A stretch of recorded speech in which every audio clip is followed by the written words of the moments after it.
오늘은 스티브 잡스의 말을 가지고 한번 생각해 보도록 하겠습니다. Stay hungry, stay foolish. 그 스탠퍼드 대학 졸업 연설에서 잡스가 한 얘기입니다. 근데 미국 대학 졸업식에서 가장 하이라이트는 졸업 연설이거든요. 졸업 연설이에요. 그러니까 졸업 연설자로 누구를 선택하느냐가 굉장히 대학으로서는 과제예요. 그러니까 주로 사회적으로 덕망이 있고 성공한 사람들이 연설자로 학력에 관계없어요. 그렇게 얘기합니다. 마이크로소프트의 빌 게이츠 같은 경우도 하버드 연설을 했거든요. 근데 빌 게이츠는 대학 졸업했어요? 못했어요? 안 했죠. 1학년 때 그만뒀죠. 그만뒀어요. 그런데 스탠포드 같은 세계 최고 대학인데 거기서 저런 얘기를 했어요. Stay hungry, stay foolish. 그러니까 hungry, 배부르게 stay full, 또 stay clever 그렇게 안 하고 stay hungry, stay foolish. 근데 저 두 가지 요소가 사실은 성공의 핵심적인 요소입니다. 두 가지 요소가 핵심적인 거예요. hungry는 갈망하라 그러는 거예요. 갈망하라. 간절히 원하라. 아니, 애터미 사업에 성공했다고 간절히 원하지 않는데 성공한 예는 없어요. 어느 날 우연히 보니까 임페리얼이 돼 있더라. 그런 게 있을 수가 없어요. 갈망하라. 마치 배고픈 사람이 음식을 찾는 것처럼 갈망해야 성공한다. 아무리 스탠포드 대학을 졸업해도 갈망하지 않으면 안 된다는 걸 졸업생들에게 지금 강조하는 거예요. 근데 두 번째 뭐라고 그랬어요? 스테이 클레버 하지 않고 스테이 폴리시 그랬어요. 우직하라요. 우직하라. 교활하게 네 이익만 쫓지 말고 우직하게 정직하게 나가라는 거예요. 이 두 가지가 성공의 핵심입니다. 그런데 잡스가 한 말 중에 우리나라를 발칵 뒤집어 놓은 말이 있어요. 그게 애플은 과학기술과 인문학의 접점에 있다. 내가 만일 소크라테스와 오후를 보낼 수 있다면 애플의 모든 것을 걸어도 좋다. 근데 잡스는 그 말을 한 번만 한 게 아니고 여러 번 했어요. 여러 번. 애플은 과학기술과 인문학의 접점에 있다. 내가 만약 소크라테스와 오후를 보낼 수 있다면 애플의 모든 걸 걸 수 있다. 이런 말을 했단 말이에요. 근데 잡스가 그런 말을 했을 때 미국에서는 아무 반응이 없었어. 아무 반응이 없었어요. 근데 한국에서 야단법석이 일어났어. 아니, 인문학 그러면 돈이 된다네. 돈이? 그래가지고 기업에서부터 인문학 열풍이 불기 시작합니다. 그런데 인문학은 돈이 되는 게 아닙니다. 돈이 되는 방향을 가르쳐 주는 거예요. 우리나라는 지금까지 캐치업 국가였습니다. 즉 앞에 가는 선진국을 따라잡기 위해서 뛰어갔어요. 그래서 40-50년 만에 이 정도 수준에 올라간 국가는 지구상에 없어요. 그렇게 빨리 우리는 따라갔어요. 그런데 캐치업하고 퍼스트 무버, 다시 말하면 쫓아가는 나라와 1등 국가, 선진 국가는 전혀 달라요. 따라가는 것의 어려움이 10이라면 선진 상태로 가는 것, 선진 상태를 유지하는 것은 아마 어려움이 100점 될 거예요. 그거 그렇게 되는 게 아니에요. 되는 게 아니에요. 자, 일본이 1992년에 세계 최초로 1인당 국민소득 3만 달러가 됩니다. 일본이 세계 최초예요. 독일이 두 번째로 1995년, 미국이 세 번째로 1996년에 3만 달러가 됩니다. 그런데 문제는 그 3만 달러에서 4만 달러를 갈 수 있느냐 하는 문제예요. 그러니까 $10,000에서 $20,000 가기도 어렵지만 $20,000에서 $30,000 가는 건 더 어려워요. 그리고 $30,000에서 $40,000 가는 건 더 어려워요. 점점 어려워져. 왜? 앞에 가니까 참고할 사람이 없어. 참고할 나라가 없어. 그러면 모든 기준과 길을 자기가 만들어 가야 되니까 그렇단 말이에요.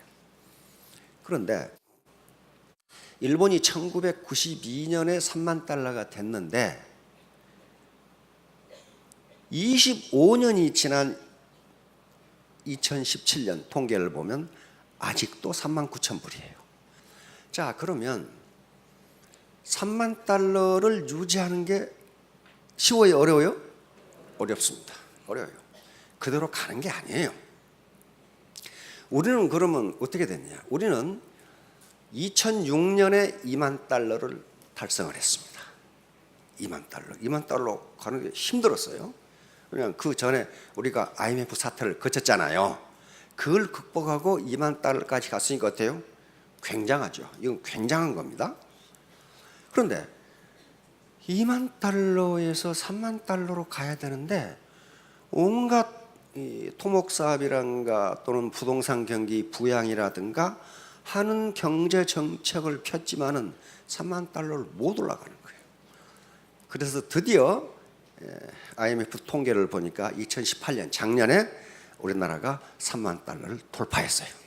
$30,000를 돌파했어요. 자, 그게 비록 12년 만에 달성했지만 넘었잖아요. 일반적으로 세계적으로 세계은행에서 중진국을 어떻게 보느냐 하면은 경상소득이 4,000불에서 10,000불 사이를 중진국으로 봅니다. 10,000불 사이. 그런데 10,000불을 못 넘어서요. 넘어설 것 같죠. 뼈 빠지게 일하면 10,000불을 넘어설 것 같은데 뼈만 빠지지 못 넘어서요. 그렇게 되는 게 아닙니다. 그렇게 되는 게 아니에요. 그래서 세계은행에서는 그것을 중진국 함정이라고 이름을 붙였어요. 중진국들이 그 함정에 빠져가지고 나오지를 못해. 그래서 2차 대전 이후에 독립한 신흥국들이 중진국 함정을 벗어나지 못하고 죄다 거꾸로 져버렸어요. 그래서 세계은행에서 그 용어를 만들어냈고 지금은 세계적으로 쓰고 있어요. 그런데 그 중진국 함정을 벗어난 나라가 몇 개 안 돼요. 자, 그렇게 되니까 이제 학자들의 관심은 뭡니까? 어떻게 해야 중진국 함정을 벗어나는가? 어떻게 해야 중진국에서 선진국으로 갈 수 있는가? 이게 문제죠. 이게 문제. 뭐 때문에 그러는가? 그건 간단합니다. 그 국민의 의식 수준이, 다시 말하면 국민의 민도가 올라가야 소득이 올라가게 돼 있어요. 유엔에서는 매년 국민의 인간 개발 지수를 발표합니다.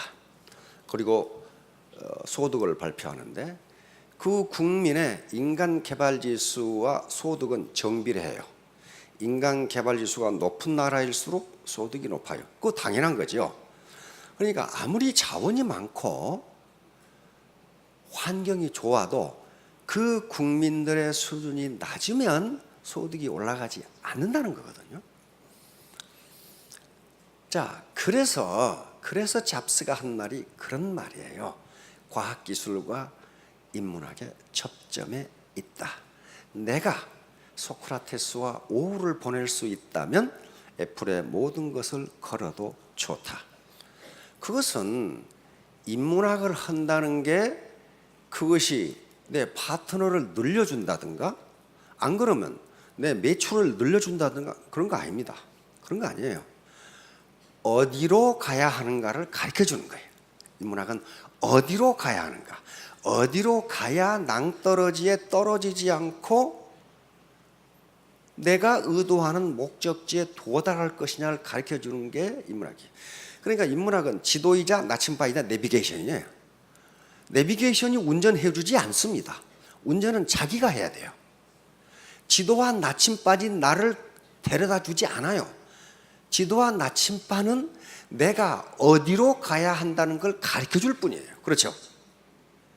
그래야만 낭떠러지에 떨어지지 않고 또 늪에 빠지지 않고 갈 수 있다는 걸 가르쳐 줄 뿐이에요. 군대에서 가장 많이 하는 것 중에 하나가 독도법이라는 겁니다. 군대 갔다 오시면 아실 거예요. 5만 분의 1 지도 있죠? 그거 보고 주로 야간에 합니다. 야간에 지도하고 나침판하고 주고 목표 지점을 좌표로 주고 그 좌표를 찾아가는 거죠. 대낮에 가는 거 아닙니다. 밤중에 가니까 지도하고 나침반을 정확히 가야 돼요. 그런데 우리 지금 신사분들은 전부 아실 거예요. 군대 갔다 오신 분들은 나침판을 놓고 지도를 가지고 목표 지점에 가는데 맨 먼저 알아야 할 게 뭡니까? 뭘 알아야 거기 갈 수 있어요? 내가 현재 어디 있냐를 알아야 돼. 그래야 그 지점에 핀을 꽂고 목표 지점에 핀을 꼽아서 몇 도 방향으로 어디로 가면 된다. 그런데 거기 보니까 낭떠러지가 있어. 지도에 낭떠러지 나오죠. 등고선이 빽빽하게. 아, 이쪽으로 가면 안 되겠구나. 그래, 이쪽으로 가야 되겠다. 그 역할을 해주는 거지. 지도나 내비게이션이 자기를 데려다 주는 것은 결코 아니에요. 그러니까 인문학이라는 것은 너는 지금 어디에 있느냐, 네가 가려고 하는 데가 어디냐, 그 방향을 가르쳐주고 영감을 얻도록 하는 것이지 거기 데려다 주는 것은 아니란 말이에요. 자, 그래서 요건 지금 주역에 나오는 건데요. 적선지가 필요역형이라는 말인데, 적선지가 필요역형, 이것은 개인이 아닙니다. 집입니다. 집. 지금 선을 쌓는 집안에는 여경이 뭘까요? 남는 경사가 있다, 이 말이거든요. 이 말이 지금 수천 년 동안 살아남았다는 것은 이게 역사적 사례가 하도 많기 때문에 그래요. 그 말은 무슨 말이냐면은 우리 집안에서, 그러니까 우리 부모가 덕을 쌓으면 자기가 베푼 덕보다 더 많은 이득이 온다, 이 말도 되고, 그 덕이 나만 아니라 자손대까지 미친다, 그 말이에요. 근데 이런 사례는 하도 많기 때문에 이게 맞는 거예요. 그럼 반대가 여기 있어요. 적불선지가 필요해요. 그 집안이 불선, 악을 쌓으면 돌아오는 재앙이 자기가 쌓은 악보다 크다. 그 다음에 요 앙이니까 남는 앙이 자손대까지 미친다. 교활하게 해가지고 자신은 이익을 볼지 모르지만은 그 재앙이 자식대에 미친다. 자식대에. 그래서 선하게 살라는 거예요. 자, 그러니까 자, 다음 줘보세요. 절영치해라는 게, 절은 끊을 전자고 영자는요, 각근 영자입니다. 각근 영자. 이 초나라 장왕은 춘추 시대의 춘추 5패 중에 하나일 만큼 아주 포용력 있는 그런 군주였어요. 그런데 이 장왕이 어느 날 전 선비들과 장군들을 모아놓고 잔치를 베풀었어. 잔치를. 그런데 옛날에 뭐 전깃불이 있는 것이 아니니까 잔치를 베푸는데 갑자기 바람이 불어와가지고 등불이 다 꺼져버렸어.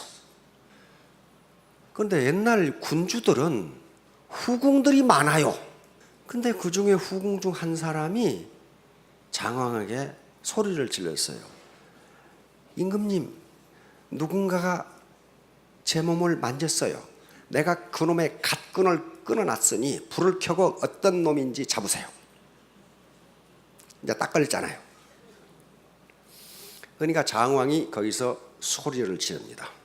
내가 선비들과 장군들을 위해서 잔치를 베푸는데 부인의 정절을 증명하기 위해서 선비들과 장군들을 욕보일 수는 없어. 여기에 참석한 선비들과 장군들은 지금 당장 각근을 전부 끊어라.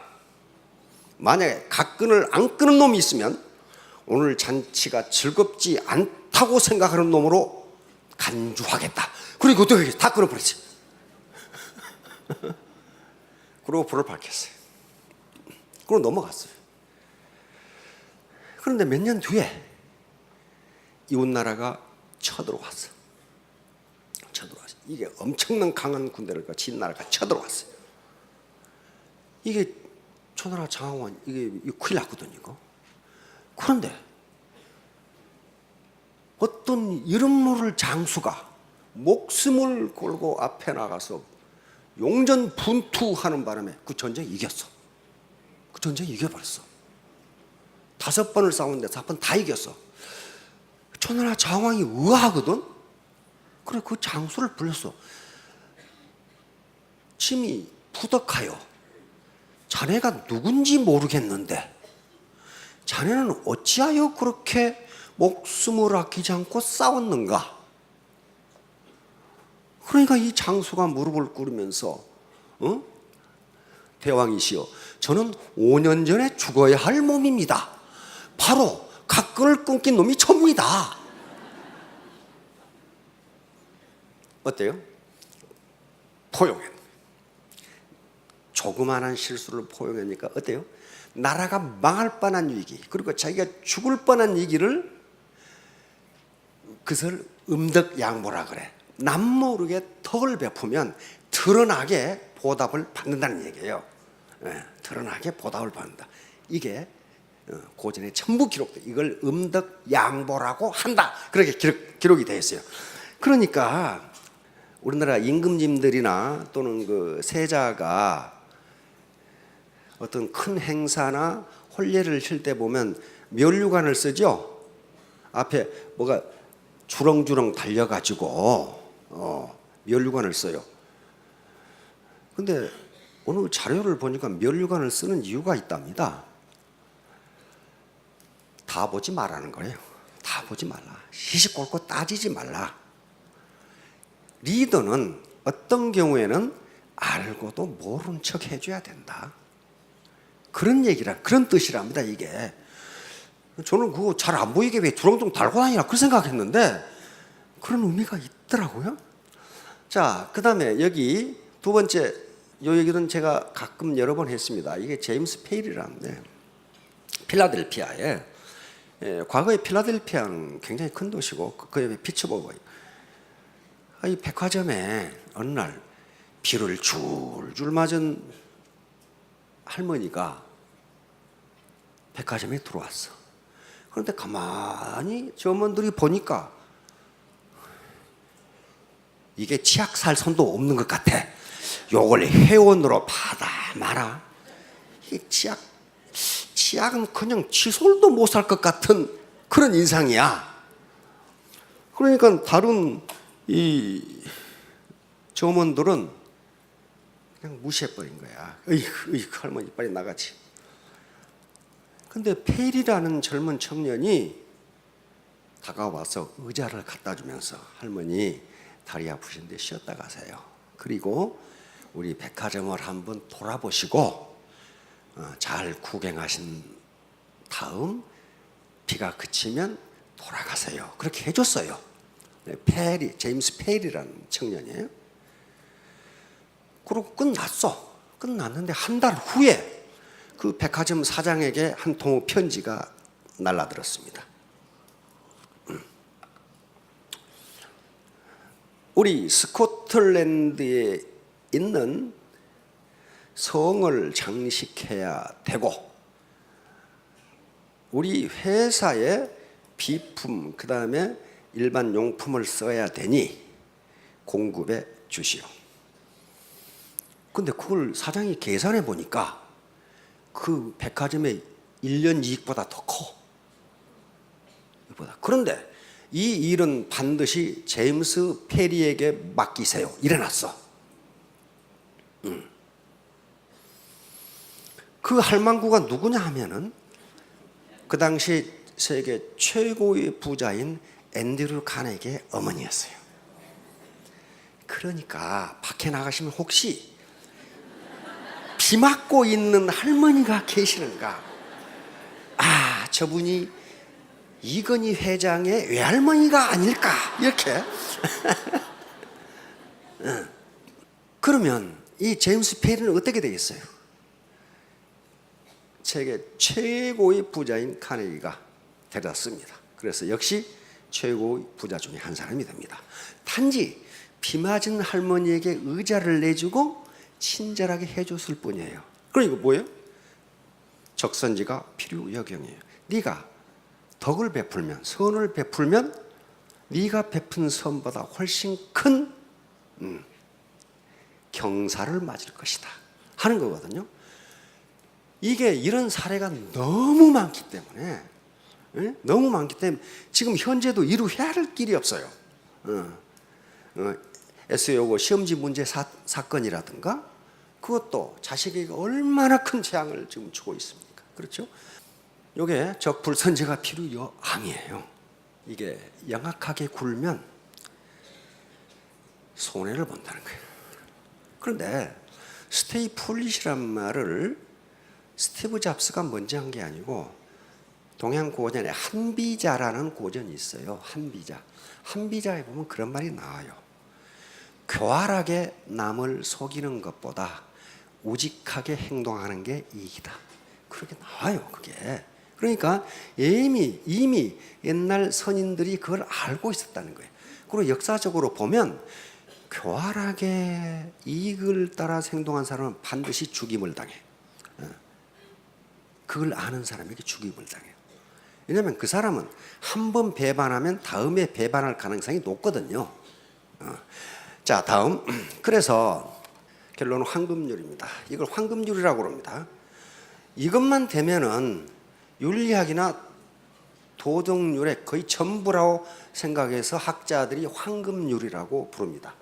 무엇이든지 남에게 대접받고자 하는 대로 너희도 남을 대접하라. 저렇게 되면요, 사회가 문제가 하나도 없어요. 자기가 당하기를 원하지 않는 것을 남에게 베풀지 말라. 남에게 하지 말라는 거예요. 그러니까 이렇게만 되면 적불선지가 필요요항이 없어져요. 지가 당하기 싫은데 남이 쓰레기 아무렇게 버리면 그게 싫으면 너도 그렇게 하지 말라는 거예요. 남이 약속을 어기는 게 싫으면 너도 어기지 말라. 남이 이기적으로 행동하는 게 싫으면 너도 그렇게 하지 말라. 그런 거예요. 그래서 다 잊어버리시더라도 이 황금률만 알고 계시면 아마 애터미 사업에 성공하실 수 있을 겁니다. 예, 3년 후, 5년 후에 모두 성공하시기 바랍니다. 감사합니다.